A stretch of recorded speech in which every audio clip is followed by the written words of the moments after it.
She posted, "He chose his family over me again. When I visited my sick father." I replied, "Always will." Then my father recovered and wrote her out of his will. She lost 6 figures over an eye roll emoji. I, 35 male, am writing this from my childhood bedroom, trying to process how a single emoji destroyed my 3-year relationship and cost my girlfriend Natalie, 31, a life-changing amount of money. 2 months ago, my dad, 67, had a heart attack. Not a mild one either, the kind where they use words like widowmaker and lucky to be alive. My sister Jenna, 33, called me at 2 a.m., crying so hard I could barely understand her. Dad was in surgery. They didn't know if he'd make it. I threw clothes in a bag and drove 4 hours straight to the hospital. Didn't even wake Natalie. Just left a note saying, "Family emergency, Dad in hospital, will call when I know more." When I got there, Dad was out of surgery but in critical condition. Mom was a wreck. Jenna was trying to hold it together. My brother Luke, 29M, was flying in from across the country. This was serious. I called Natalie around noon to update her. Her first question wasn't, "How's your dad?" or "Are you okay?" It was, "When are you coming back?" Me, "I don't know. He's in the ICU. It's touch and go." Natalie, "But we have dinner with my friends on Saturday." "We cancel it. My dad might be dying." This is just like Thanksgiving all over again. Context. Last Thanksgiving, I chose to spend it with my family instead of her family. Because her family does Thanksgiving on actual Thursday and mine does it on Saturday, I suggested we do both. She said no, I had to choose. I chose the option where we could see both families. She's been holding it against me ever since. Me, "I have to go. The doctor's coming." That evening, while I'm sitting in the ICU waiting room, praying my dad makes it through the night, I get a notification. Natalie posted on social media, "He chose his family over me again. Always second place, know your worth." 38 comments. Her friends rallying around her. "You deserve better, hun. He should put you first. Red flag alert." I commented, "Always will." Then I put my phone away and focused on my dad. Update 1. Dad pulled through. It was rough. 2 weeks in the ICU, another week in cardiac recovery. I stayed the entire time working remotely from the hospital cafe. Natalie was not happy. The text started nice enough. Day 1, "Miss you. Hope your dad's okay." Day 3, "When are you coming home?" Day 5, "This is ridiculous. He's stable now." Day 7, "I feel like a single person." Day 10, "My friends think you're being selfish." I called her on day 10. "Me selfish? My dad almost died, but he didn't, and you've been gone for over a week. I had to go to Miranda's engagement party alone." "I'm sorry you had to attend a party alone while I was watching my father learn to walk again." "Don't be sarcastic with me. You always do this. Your family always comes first." "Yes, they do." "What about when we're married? Will you abandon me every time Daddy calls?" "If my father has another heart attack, yes, I'll be there." Wow. Just wow. Good to know where I rank. She hung up, but here's where it gets interesting. See, Natalie had been extra sweet to my dad for the past year, bringing him his favorite cookies when we visited, laughing at his terrible jokes, calling him Dad. I thought she was just being nice. Dad thought so too. What I didn't know was that Dad had been planning to update his will. He's not rich, but he's comfortable. Worked his whole life as a general contractor, saved every penny, made some smart investments. The house alone is worth about $700, paid off. Plus savings, retirement accounts, some rental property. Total estate? Probably around $1.8 million. The original plan was to split it 4 ways. Me, Jenna, Luke, and Natalie. Yeah, you read that right. Dad was going to include my girlfriend, who he expected would be my wife soon, in his will. About $450. He'd even talked to his lawyer about it. He told me this while high on morphine. Dad was going to surprise Natalie, put her in the will. Good girl, takes care of you. Me, Dad, that's incredibly generous. Family takes care of family. That was before the social media post. Before her texts, before everything. My mom saw the post, screenshotted it, showed it to Dad when he was more coherent. She posted that while I was dying. Mom, the eye roll emoji really sells it. Show me the comments. He read every single one. Her friends calling me trash, her liking their comments, her responding, "You guys are the best, at least someone appreciates me." Dad didn't say anything, just nodded and asked for his phone. Called someone. Had a 15-minute conversation I couldn't hear. Later found out he called his lawyer.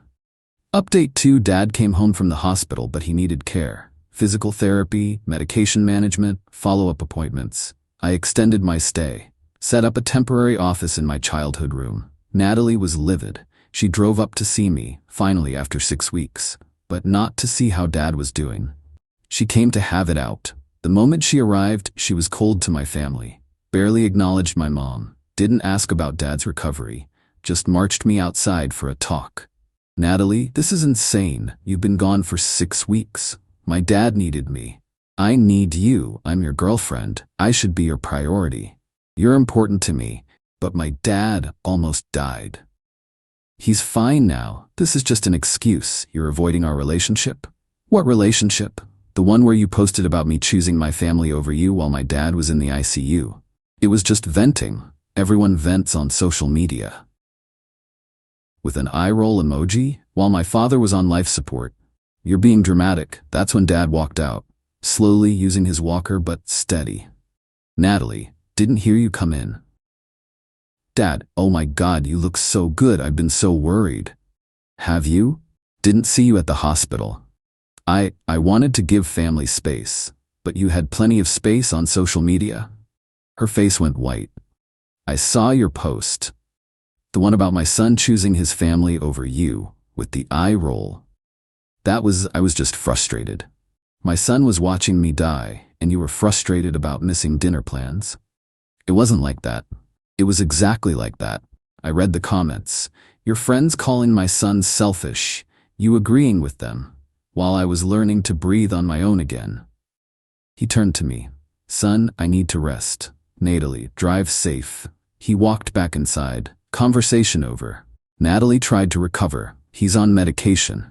He's not thinking clearly. He's thinking fine. You showed him who you are.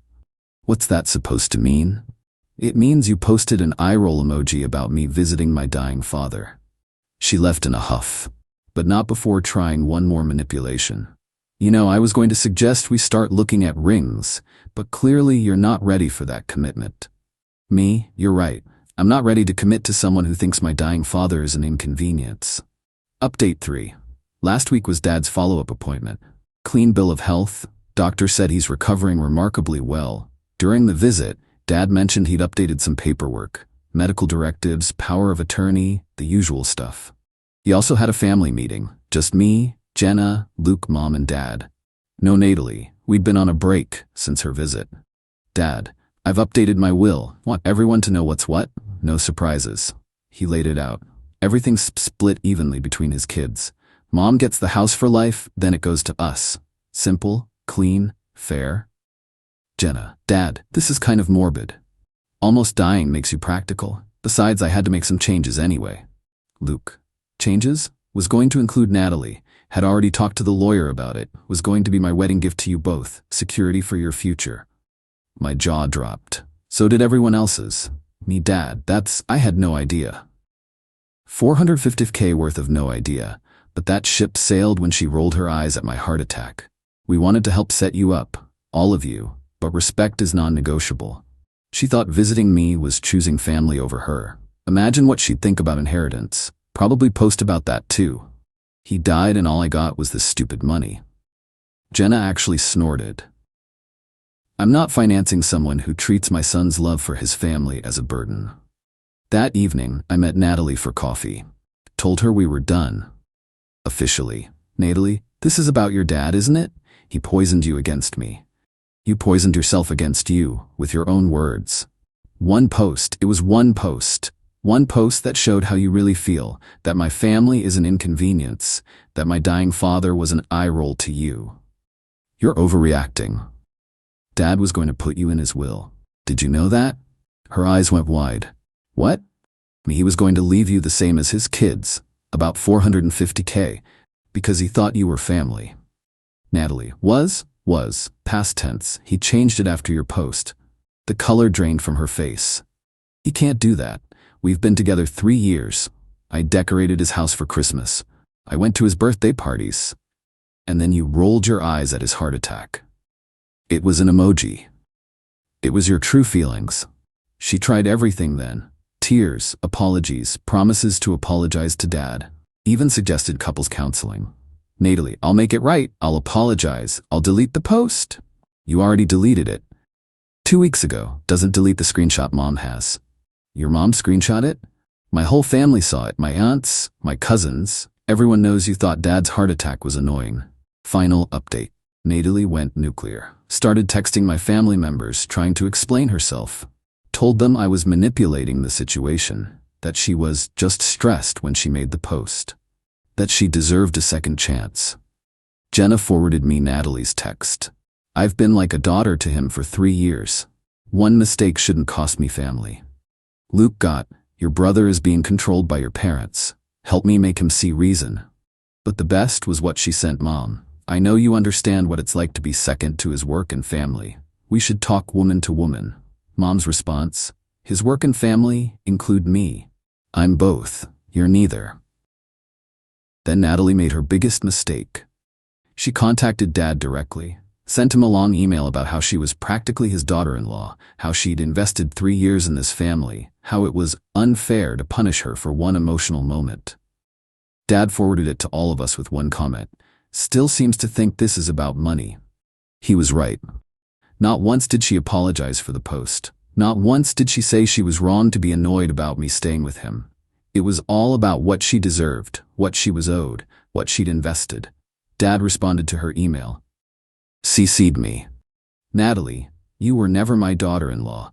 You were my son's girlfriend who showed her true colors when I was dying. You think you lost money? What you lost was respect. And a good man who would have loved you forever. The emoji was just punctuation on what you really felt, that my medical emergency was an inconvenience to your social calendar. That's not family. That's not love. That's entitlement. I'm grateful you showed us who you are before my son married you. Consider the lost inheritance a stupid tax on your stupid emoji. Stay away from my family. Natalie tried one last time. Showed up at my apartment. I'd finally come home with a box of Dad's favorite cookies and a card. Inside the card was a printed screenshot of a bank transfer she'd made. $500 to the American Heart Association in honor of my dad. See, I care. I donated to heart disease research. You donated $500 to try to get $450,000. That's not, I'm showing I care. You showed you cared when you posted that emoji. Everything else is just damage control. I kept the cookies. Dad does love them, threw away the card and told her we were done. No more communication. No more chances. She left, but not before saying, you'll regret this. When your dad's gone and you're alone, you'll remember I was the one who tried. Me, when my dad's gone, I'll remember I spent his recovery by his side instead of at dinner parties, and I'll have 0 regrets. It's been a week.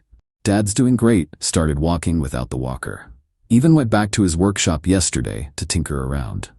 The first thing he made? A little wooden plaque for me that says, family first. Natalie's still posting. Lots of quotes about knowing your worth and cutting toxic people out.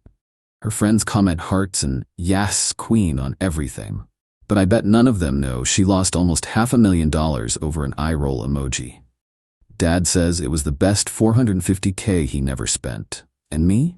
I'm single, living back in my apartment, working regular hours again, and visiting my parents every Sunday for dinner. Dad makes terrible jokes, Mom overcooks the roast, and nobody rolls their eyes at any of it. Turns out choosing family over Natalie wasn't a choice at all. It was just clarifying what was already true. Family is family. And she was never going to be that. The emoji just proved it.